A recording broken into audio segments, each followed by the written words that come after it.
राधे राधे दोस्तों। आज मैं आपको एक बहुत अच्छी कहानी सुनाने वाली हूँ। अगर आपको मेरी कहानी अच्छी लगे तो मेरे चैनल को लाइक, सब्सक्राइब और शेयर जरूर करना।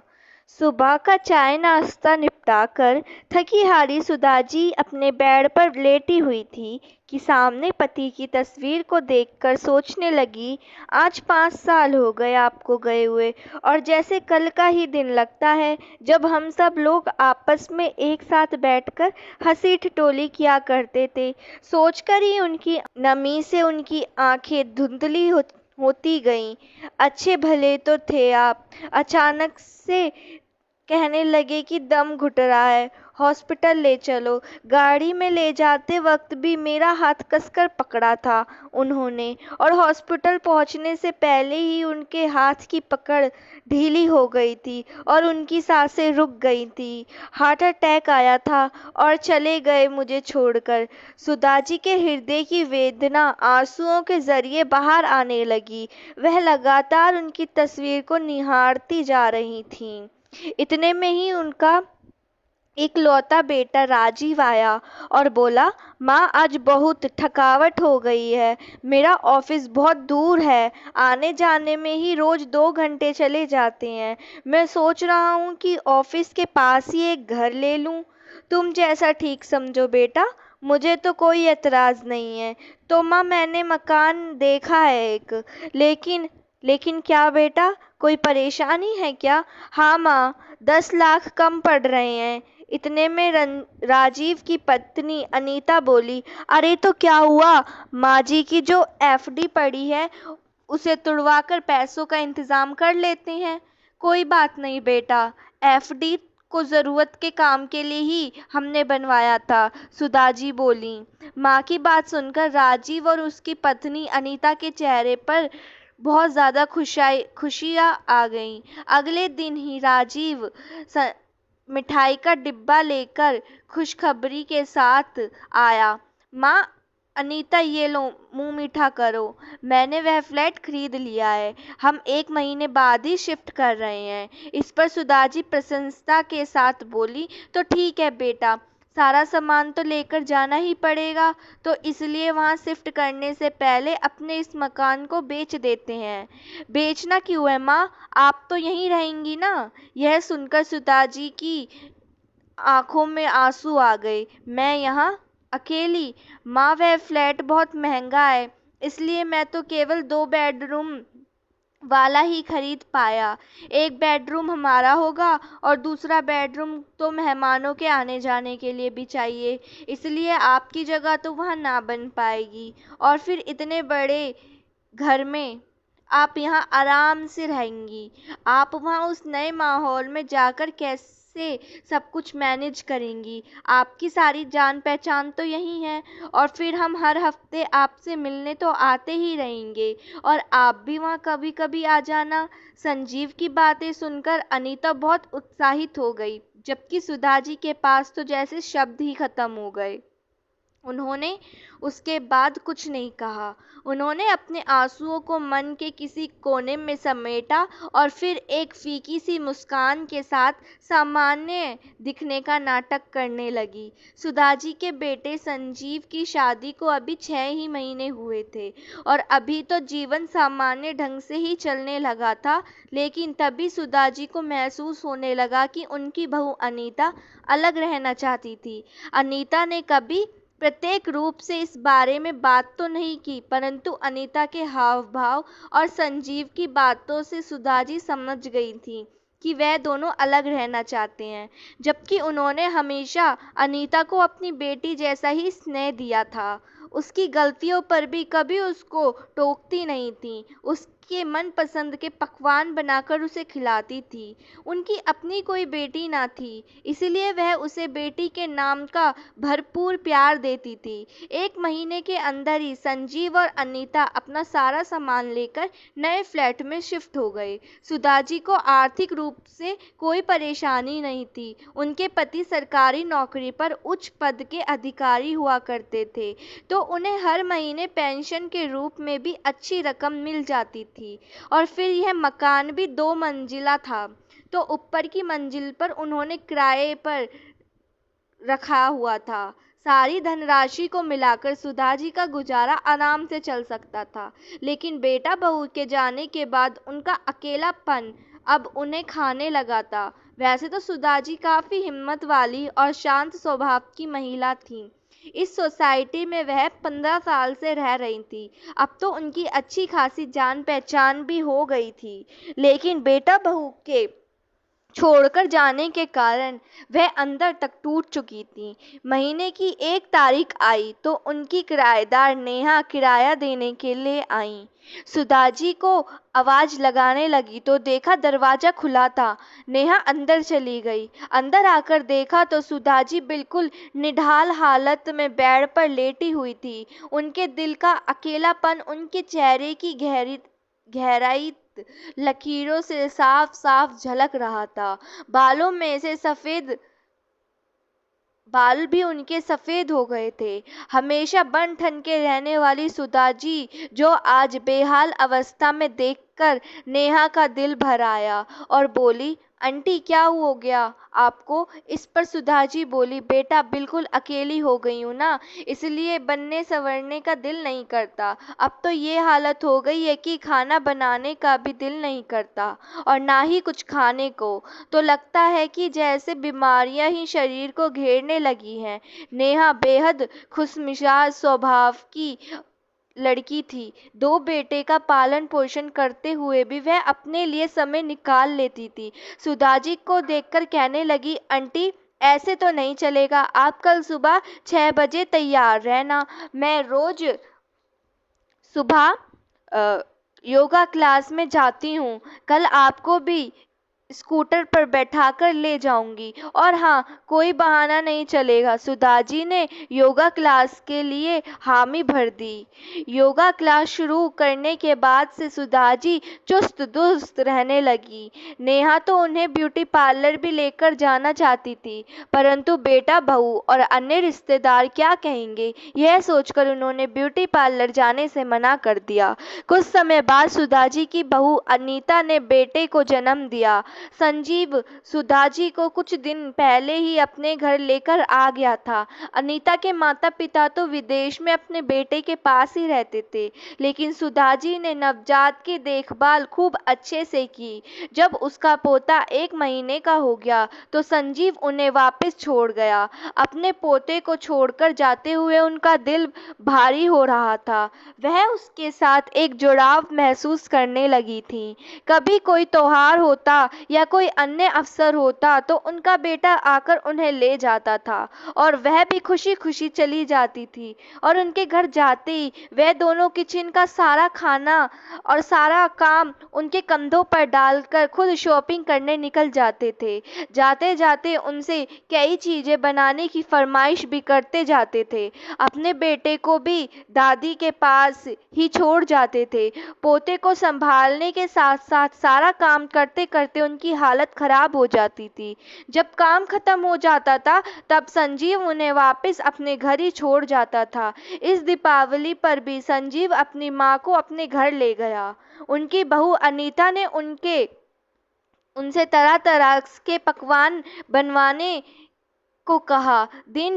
पूरा दिन पकवान बनाकर किचन में खड़े खड़े सुधाजी की हिम्मत जवाब दे गई।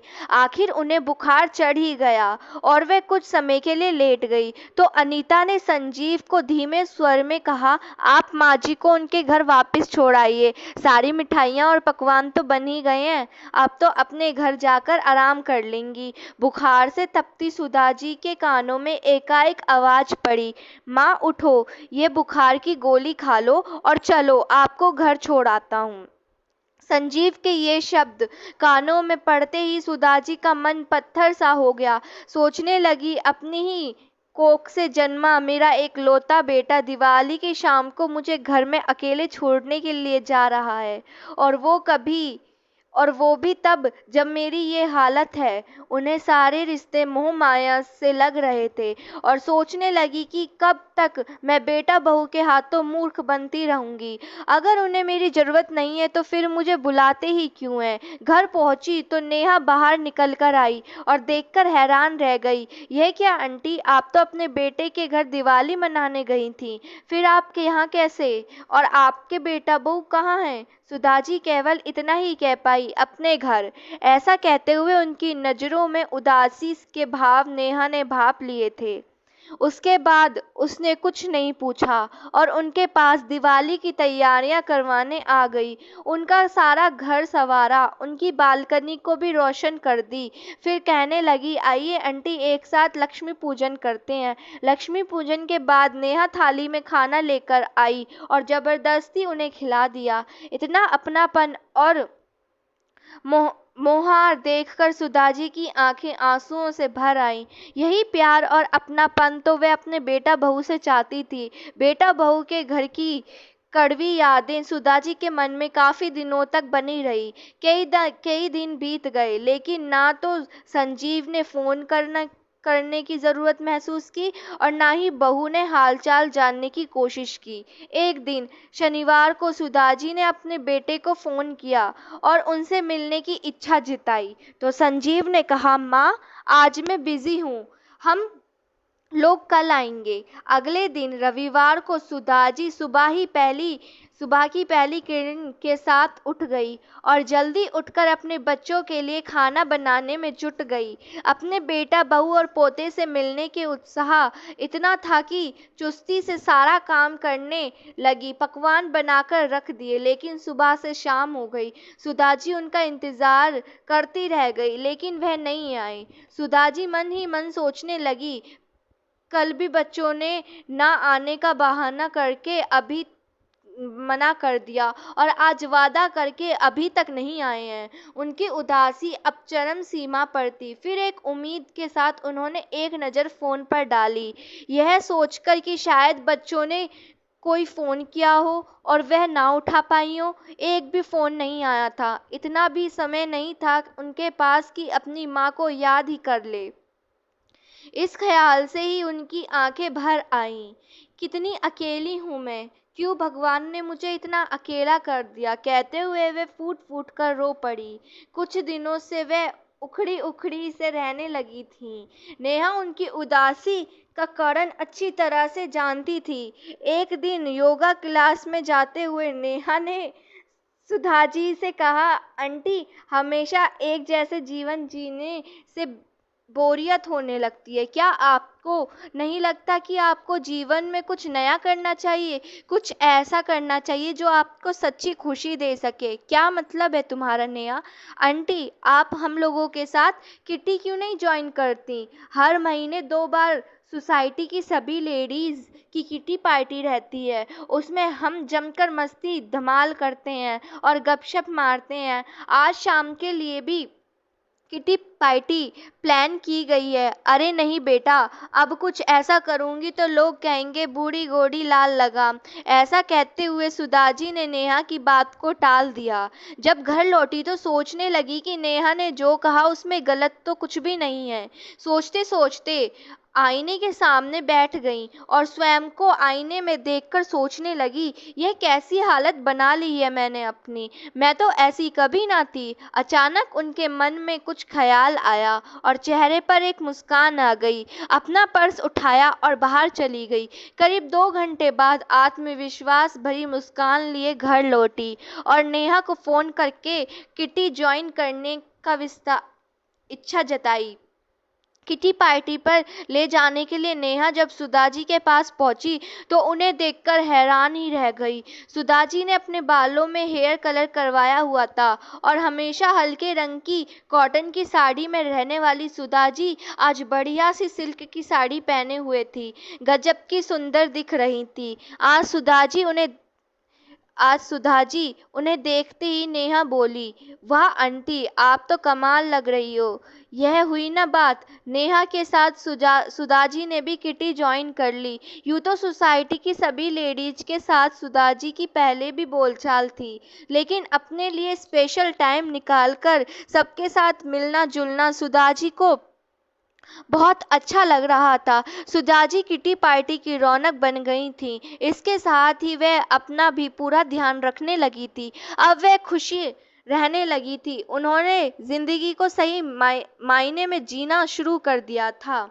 उधर संजीव और अनीता आपस में बात कर रहे थे। अनीता अपने पति से कहने लगी, सुनिए तो, आपने न्यू ईयर के लिए घर पर पार्टी तो रख ली, अपने ऑफिस के दोस्तों और यहाँ तक कि अपने बॉस को भी इनवाइट तो दे दिया। कुल मिलाकर 15 से 20 लोग हो जाएंगे। लेकिन मैं बता देती हूँ, मुझसे इन सब लोगों का इतना खाना नहीं बन पाएगा। अरे अनीता, तुम चिंता क्यों करती हो? हर बार की तरह इस बार भी माँ को बुला लेंगे और माँ के बनाए खाने की तो बात ही कुछ और होती है। इतना ललीज खाना तो बड़े से बड़े होटल के शेफ भी नहीं बना पाते। आज जब सुदाजी किटी पार्टी के लिए तैयार हो रही थी तो संजीव का फोन आया। माँ, क्यों ना इस बार न्यू ईयर के सेलिब्रेशन के लिए आप हमारे घर आ जाइए, खुशियाँ मनाएंगे साथ। एक दिन पहले ही आपको लेने आ जाऊंगा, आप तैयार रहना। दीपावली के बाद संजीव ने आज फोन किया था अपनी माँ को। सुधाजी हैरान हो गई। इतने में उनकी बहू अनीता की आवाज आई। माँ जी नमस्ते, आप कैसी हो? ठीक हूँ बेटा, तुम तीनों कैसे हो? हम सब यहाँ ठीक है माँ। तो नहीं, आप बताइए, आप आ रही हैं ना? नहीं बहू, इस बार मैं नहीं आ पाऊंगी। इस न्यू ईयर पर सोसाइटी में ही हमारा कुछ प्रोग्राम है। इतना कहकर उन्होंने फोन रख दिया। बेटा और बहू के मुंह से मिश्री घुले शब्द सुनकर सुदाजी पहले ही समझ गई थी कि उनके बच्चों को उनकी याद क्यों आ रही है। हर बार की तरह इस बार भी उनका न्यू ईयर पार्टी का प्लान होगा। खाना बनाने के लिए इस नौकरानी की जरूरत तो होगी। हैरान होकर सोचने लगी, अपनी ही माँ के साथ इतनी चालाकी और होशियारी कैसे? मेरे बच्चे इतने बुरे कैसे हो गए? किसी ने यहाँ तक नहीं पूछा कि मैं कैसी हूँ, अकेले कैसे रह रही हूँ। मेरी तो बस अपने ही प्रोग्राम से मतलब है। लेकिन मैं बहू को भी कैसे दोष दे सकती हूँ जब मेरा खुद का बेटा इतना स्वार्थी हो गया है। सोचते सोचते सुदाजी ने एक निर्णय ले लिया, बस अब और नहीं। अब अपने बेटा बहू के हाथों की कठपुतली नहीं बनूंगी। मैं पिछली बार उनके घर काम करते करते मेरी बुरी हालत हो गई थी। जब बीमार पड़ी तो मेरा ही बेटा मुझे वापस घर ही पटक गया। और तो और दोनों से एक फोन तक नहीं किया गया मेरा हालचाल पूछने के लिए। फिर कुछ देर में सब कुछ भूलकर सुधाजी अपनी किटी में चली गई। अगली किटी न्यू ईयर पर मनाने का तय किया गया। लेकिन समस्या यह थी कि न्यू ईयर पार्टी के लिए एक बड़ी जगह चाहिए थी और इस समय पर शहर का कोई भी रेस्टोरेंट या होटल नहीं मिल रहा था। सब पहले से ही बुक थे। फिर नेहा ने पूछा, आंटी, आपका क्या प्रोग्राम है? न्यू ईयर पर पार्टी अपने ही बेटा बहू के साथ उनके घर पर मनाओगी? नेहा की बात सुनकर सुदाजी एक गहरी सोच में डूब गई। फिर अचानक खड़ी हुई और ऐलान कर दिया कि तुम सब अगर चाहो तो न्यू ईयर की पार्टी मैं घर पर रख सकती हूँ। मेरा घर पूरा खाली रहता है, इसी बहाने मेरे घर पर कुछ रौनक भी हो जाएगी। सुधा जी की बातें सुनकर सब चौंक गए। क्या आपके घर? हाँ, तो इसमें हैरानी की क्या बात है? सुधा जी दिल खोलकर हंसी तो नेहा कहने लगी, वाह आंटी, क्या आइडिया दिया है आपने। तो इसका मतलब आप इस बार नहीं जा रही हैं अपने बेटा के घर? सुधाजी ने कहा, इस बार मैं कुछ अलग करने का सोच रही हूँ। नए साल की शुरुआत में इस बार अपने घर से ही करूँगी, वह भी एक बढ़िया से सेलिब्रेशन के साथ। हम डिनर बाहर से ऑर्डर कर कर मंगा लेंगे। तुम सब लोग सह परिवार मेरे घर आना। गेम्स, डिनर और म्यूजिक, बस और क्या चाहिए? और वैसे भी हम सब एक साथ होंगे तो मज़ा तो आएगा ही ना। सुधा जी की बातें सुनकर नेहा ने उन्हें गले से लगा लिया।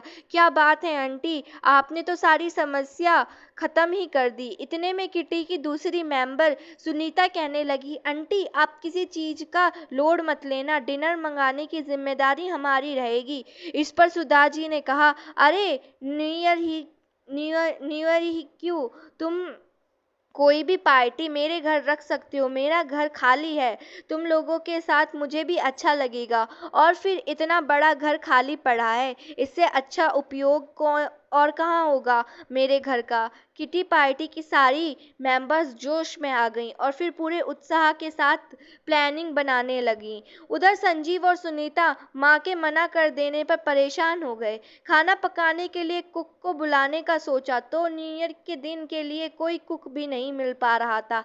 इस समस्या का कोई हल न मिलने पर वह दोनों अगले ही दिन सुबह सुबह सुदाजी को लेने उनके घर पहुंच गए। घर पर ताला लगा था। थोड़ी देर बाद इंतजार करने पर सुदाजी और नेहा एक साथ घर पहुंच गए।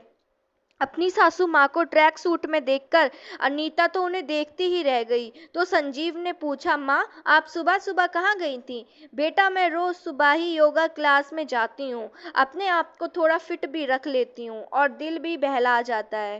कहते हुए सुदाजी ने घर का ताला खोला और उन्हें अंदर ले गई। घर में घुसते ही संजीव कहने लगा, माँ अब कोई बहाना नहीं चलेगा, आप इस न्यू ईयर पर हमारे साथ ही रहेंगी। आप अपने 2 दिन के कपड़े पैक कर लीजिए। नहीं बेटा, मैं अब तुम्हें बताया तो था कि मैं न्यू ईयर पर मेरा प्रोग्राम है, पहले ही बन चुका है।